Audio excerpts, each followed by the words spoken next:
महाशिवरात्री विशेष अगदी कमी वेळेत झटपट तयार होणारे वेगवेगळे पदार्थ बनवतोय किंवा आपण याला उपवासाची थाळी सुद्धा म्हणू शकतो। महाशिवरात्र आहे, वरई खाल्ली जात नाही, मग दोन्ही वेळी काय खिचडीच खायची का? तर एक वेळ मस्त ही झटपट थाळी करू शकतो आणि एक वेळ साधी साबुदाण्याची खिचडी खाऊ शकतो। आता थाळी दाखवायची म्हणून काही पदार्थ मी दाखवले नाहीये बरं का मंडळी, खरंच तुम्ही झटपट तयार करू शकाल असे पदार्थ आहे आणि खाल्ल्यानंतर असं वाटणार सुद्धा नाही की आपण खूप काही खाल्लंय आणि परिपूर्ण थाळी आहे। सर्वप्रथम आपण गोडाचा पदार्थ करून घेऊया। इथे मी रताळे घेतलेले आहे, स्वच्छ धुवून त्यांच्यावरचे साल थोडेसे खरवडून घेतले। आता रताळे किसून रताळ्याचा किस तयार करून घ्यायचा आहे। खरं तर मला रताळ्याचे साल काढायचे नव्हते, पण ना खूप जास्त माती आणि बारीक मुळं होती म्हणून मी थोडीशी साल खरवडून घेतली आहे। तुम्हाला हवं तर तुम्ही साल राहू द्या किंवा मग काढून घेतली तरीही चालेल। रताळे किसून घेतले की लगोलग वापरायचे नाहीत तर काळे पडतात। चला, रताळे किसून झाले, लगेच आपण आता रताळ्याचा शिरा करणार आहोत। दूध पाणी काही न घालता अगदी 5 मिनिटात तयार होणारा मस्त असा रताळ्याचा शिरा होतो। 2 टेबलस्पून तूप घेतलंय, थोडंसं विरघळलं की कढईला सगळीकडून असं फिरवून घ्यायचं, कारण रताळे थोडेसे चिकटले जातात, किंवा मग तुम्ही नॉनस्टिक कढई वापरली तरीही चालेल।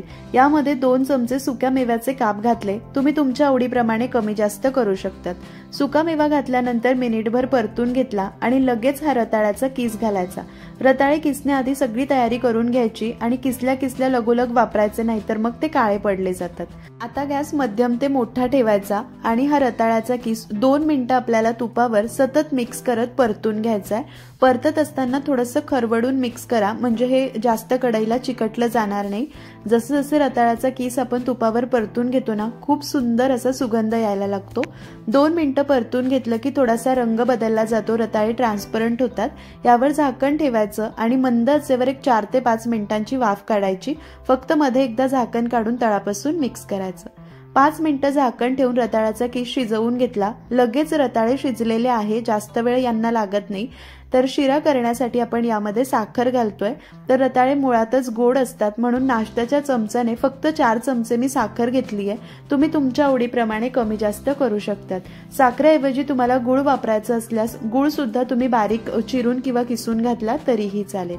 साखर घातल्यानंतर मंद आचेवर एक 3-4 मिनिटं हा शिरा परतून घ्यायचा। साखर विरघळली जाते आणि मस्त असा शिरा तयार होतो। खूप सुंदर लागतो हा शिरा चवीला।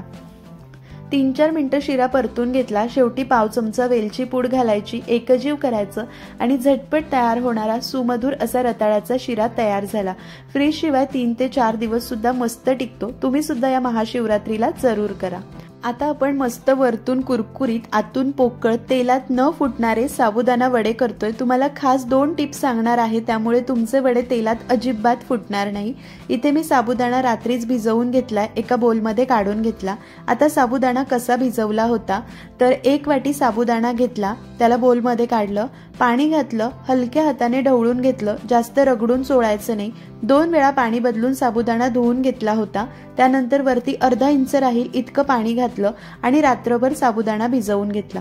परफेक्ट असा मोत्यासारखा मोकळा मोकळा तरीही मऊसूत असा साबुदाणा भिजून तयार झालाय। तर या वाटीने मी रात्री 1 वाटी साबुदाणा भिजवला होता। एखादी वाटी किंवा भांडं सेट करून घ्यायचं।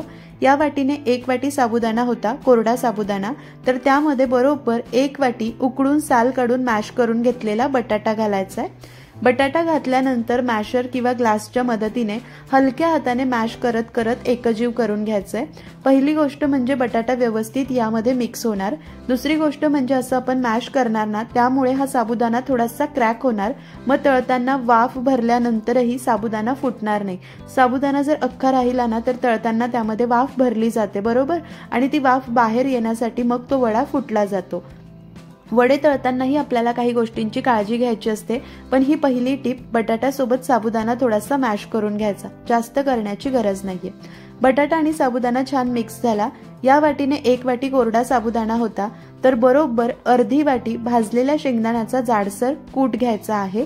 कूट खूप बारीक करायचा नाही, नाहीतर वडे खूप गिळगिळीत होतात, जाडसर करायचा।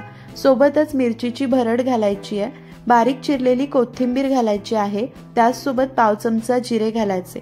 त्यानंतर चवीनुसार मीठ, अर्धा चमचा साखर आणि अर्ध्या लिंबाचा रस घालायचा। साखर आणि लिंबाचा रस घातल्यामुळे साबुदाणा वडे चवीला अप्रतिम असे लागतात।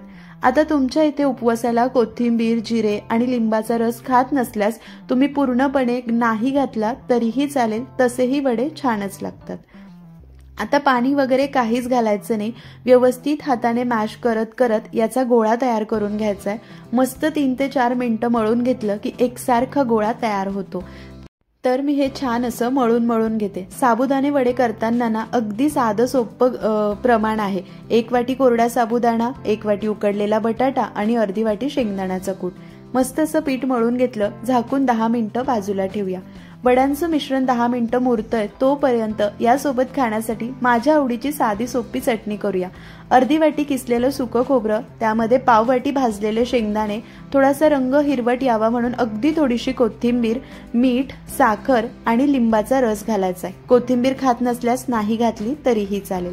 सुरुवातीला पाणी न घालता नंतर गरजेनुसार पाणी घालून चटणी वाटून घ्यायची। अप्रतिम चवीची ही चटणी तयार झाली आहे। वड्यांसोबत खूप छान लागते, जरूर करा। वडे सुद्धा करून झाले। आता आपण मस्त बटाट्याच्या किसचा किंवा बटाट्याचा चिवडा करून घेऊया। कढईमध्ये तेल गरम केलंय, त्यामध्ये वर्षभर साठवणुकीचा जो बटाट्याचा किस आपण तयार केलेला असतो तो घालायचा। शेवटी मला कळलं नाही माझ्या डोक्यात काय विचार चालू होते, एक्स्ट्राचा किस सुद्धा मी यामध्ये घातला आणि तो जास्त झाला, पण तरीही मी व्यवस्थित तळून काढला। हा वर्षभर टिकणारा बटाट्याचा किस कसा बनवायचा त्याची रेसिपी मी आत्ताच आपल्या चॅनलवर दाखवली आहे। मस्त पांढरा शुभ्र किस तयार होतो, डिस्क्रिप्शनमध्ये लिंक आहे, नक्की पहा। हा बटाट्याचा किस मी व्यवस्थित तळून घेतला, एका बोलमध्ये काढून घेतला। यामध्ये थोडेसे तळलेले शेंगदाणे सुद्धा घातले। गरम गरम असताना अगदी थोडंसं मीठ, 1 चमचा पिठी साखर आणि लाल तिखट घालायचं आहे आणि छान असे एकजीव करून घ्यायचं। मस्त झटपट कुरकुरीत जिभेची चव आणि ताटाची शोभा वाढवणारा बटाट्याचा चिवडा तयार झालाय। असा किस तयार असला ना मंडळी, चिवडा अगदी झटपट होतो, चवीला अप्रतिम झाला होता। पिठी साखरेमुळे ना खूप मस्त लागतो। चला आता शेवटी आपण झटपट आपले हे साबुदाणा वडे तयार करून घेऊया। 10 मिनिटं पीठ मुरायला बाजूला ठेवलं ना की सगळ्या पदार्थांच्या चवी एकमेकांमध्ये मस्त सरमिसळ होते आणि वडे सुद्धा चवीला छान लागतात। हाताला थोडंसं तेल किंवा पाणी लावून घ्यायचं, एक गोळा घ्यायचा, छान असा वडा बांधून घ्यायचा। वरचेवर गोल गोल नाही करायचं, हलक्या हाताने बांधून घ्यायचा, म्हणजे छान वडा तयार होतो। वडा खूप जास्त जाडही करायचा नाही, खूप जाड केला ना तर आतून गिळगिळीत होतो, चांगलं असं पॉकेट स्टाईल टेक्स्चर येत नाही। तर एका वेळेला तळायचे तितके वडे मी तयार करून घेते। खूप जाड नाही आणि अगदीच पातळ नाही, मध्यम जाडीचा वडा करून घ्यायचा। इथे मी काही वडे तयार करून घेतले, लगेच तळून घेऊया। आता वडे तळताना पुढच्या गोष्टी लक्षात ठेवा। तेल व्यवस्थित गरम असावं, धूर येईल इतकं कडकडीत गरम नको आणि अगदी कमी गरम नको।